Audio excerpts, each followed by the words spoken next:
Hi everybody, I'm Bill Sanders and this is Watch Art Cie, the art and science of watch collection. Today what I want to do, I want to talk about two different brands of high horology watches that are not typically or normally, generally talked about, especially together. Usually when you think of high horology, you think of the Holy Trinity, Patek Philippe, Vacheron Constantin, Audemars Piguet.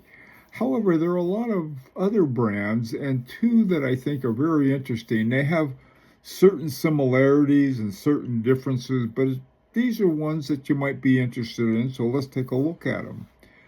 The first one is Czapek. I'm going to take a look at a Czapek, and then I'm going to look at H. Moser et Company. We'll sort of switch them back and forth as we go along here. This one is called, the model is called the Antarctique. My French is terrible. Antarctique. Anyway, the thing about this watch that I like so much is the movement. It's called the SXH5, and it's really the first movement that Czapek fully manufactured itself. In other words, from the design to the manufacture of it. And the thing that first caught my eye about that is the finger bridges that go down around between about 9 o'clock and down toward the balance wheel.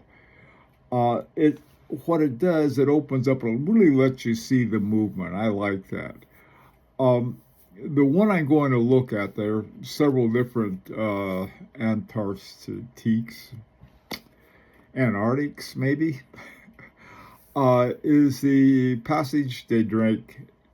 This particular one is called a deep blue, 25,800. I sort of go back and forth between CH, Swiss francs and dollars, depending on what was available. This one is self-winding mechanical movement, Swiss lever escapement, variable inertia, balance fitted with 4 gold inertia blocks, 60 hours of reserve. It's 4 hertz. Then it's got a micro rotor, and it's made of, they say, recycled platinum mass. I don't know what recycled platinum is. I would guess it's something that comes out of a catalytic converter. It comes out and use it. I'm not really sure. But this is a very nice looking watch. The dial reminds me a little of sort of the newer Parmigiani Fleuriers. Just a nice looking watch altogether. Now on the H. Moser et Company side, the entry level one is called the Pioneer. The list price on this is 12,900 Swiss francs, and you can convert it to dollars. But one of the things about the Pioneer, and you can see this in H. Moser models, you can have a really big gap between the entry level and the top one. Here you have the center seconds, nice clean dial, and then you have the cylindrical tourbillon skeleton. I'm not crazy about tourbillons. I'm not crazy about skeletons. This one I just love. It won a Grand Prix award for tourbillons, I think. Really a great one. But going back to the more affordable Pioneer center seconds, you have the HMC 200. This movement is just, again, it's very clean, simple, automatic movement, 3 hertz, 21,600 semi-oscillations per hour, reserve of 72 hours. Just as this is sort of the entry level, but like I said, there's a lot of range in the Pioneer models. Now, returning to Czapek, and I hate to do this, but I'm probably gonna destroy the pronunciation. Croix de Berguet is how I'm going to say it. My French is terrible. Thing I like about this watch, I love hand wound.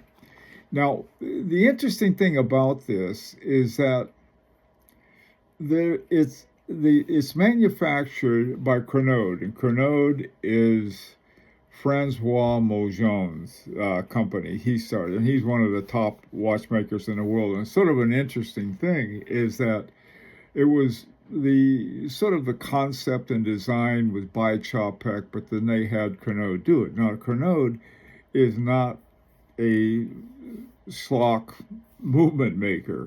One of a very good ones. So, that's another thing. Let me just say this real quickly. In-house is not the be-all and end-all. Some movements that are not in-house are much better than the in-house ones. I'm not saying this one is better, but it's awfully good. It's hand wound, which I like, mechanical hand wound, of course. 168 hours, in other words, 7 days on 2 barrels, serial, but it doesn't say, and 3 hertz. This is just a wonderful watch. Now, the range here is between 17,800 and 41,700. Pretty good range on that one, too, in terms of price. Now, this next one is H. Moser et Company Endeavor. I have an Endeavor. I have one of their older ones, and they're really wonderful watches. Now, this is their perpetual calendar, and the perpetual calendar that H. Moser has, in my opinion, is the best one around. One of the reasons is so easy to reset. I don't have a perpetual calendar. I have no plans on getting one because I'm keeping track of always is always will be on time. The way they have it, if you look, there's one of the things that's not obvious until somebody tells you, and that is there's 12 hours in a day and 12 months in a year. So what they have a little nub of a hand pointing right from the middle up to 12. Well, those are for the months of the year, and so that's how they get the months. The day is a window, a good sized window, a date window over at 3 o'clock, and then a small seconds at down at 6 o'clock, and at 9 o'clock they have a power reserve indicator. It's a 7-day wind on it. This watch is, if I like perpetual calendars, or really like calendars at all, this would be one I wouldn't mind saving for. Really like this watch a lot.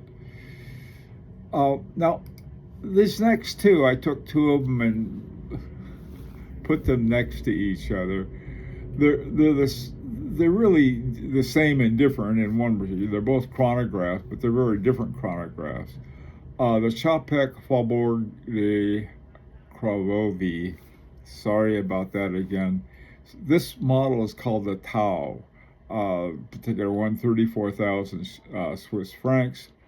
It's got a caliber SXH3. This is by Moser.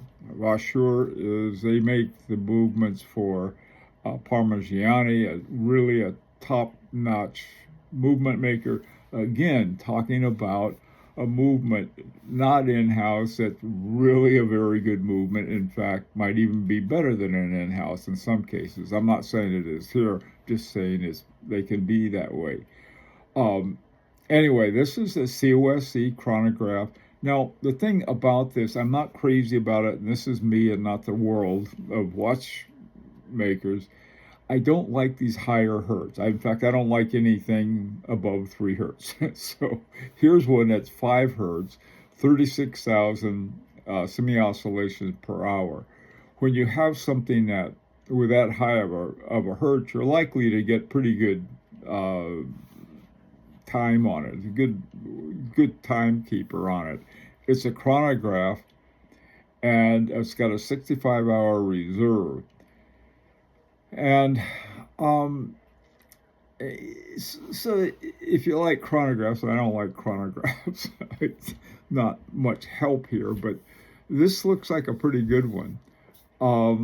Now, one that if I ever were going to get a chronograph, I'd get I get the H. Moser et Compagnie streamliner.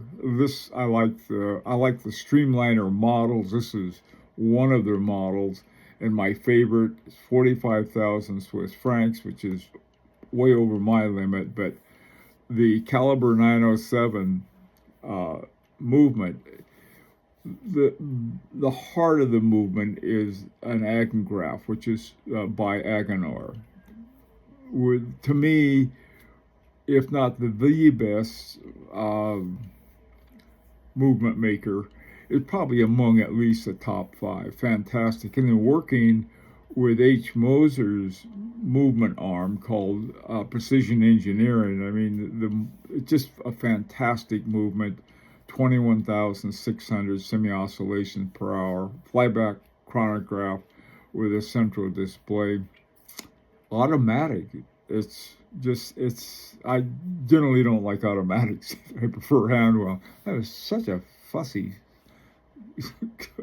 crazy. But I like this one. There are all kinds of automatics that I like. This, the typical kind of watch, a 3-handed watch, with hand wound. Time only. Well, it's got a calendar window, but anyway, Urban Jurgensen sort of that kind of watch. Now, the final two I'm going to look at are the another favorite of mine, H. Moser et Compagnie Heritage, the line. I just like the looks of it. Now, this is a dual time, and I like this dual time. I like the color. I like everything about it. It's a very simple, is that very clear. You've got sort of a skeletonized hand that is your dual time zone hand, and it's clear as a bell. The movement is an 809, which I think combines something with a HMC 200, and then they add in a dual time to it. 3 hertz, 72 hours, power reserve, 19,900. Man, I tell you, I love this watch a lot. Now, one that I just learning about on the Czapek is the Pla Vendôme. Now, the Pla Vendôme, which again, sorry about my French, is a famous place. I mean, all of the luxury houses, Van Cleef and Arpels, the Ritz Hotel is there. I mean, it's really an incredible place. So they named a watch, or listed a series of watches after that. Now, this one is called the Complicit Stardust, caliber 8. Now, with all of these SHX and so forth, the caliber 8 has got dual balance wheels, dual escapements, and they borrowed the concept is from Bernard Lederer. That's hard to say. One of my favorite watchmakers. And this thing is 85,000 Swiss francs. It's a very expensive one, and I just know a little about it. Now, what these two brands have, they have variety. They have everything I think you could want in a high horology watch. And by high horology, I should say, I don't know if that they have to be gold or they have to be this. They have to be just really excellent horology. Both of these brands, some in-house, but they borrow really good stuff from somewhere else. They don't go out and get a cheap movement and throw it in there.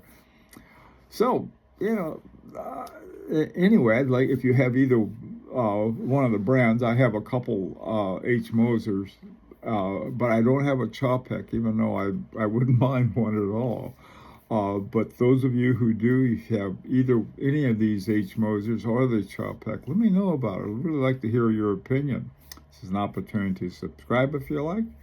And until next time, this is Bill Sanders for Watch Art Cie, the art and science of watch collection.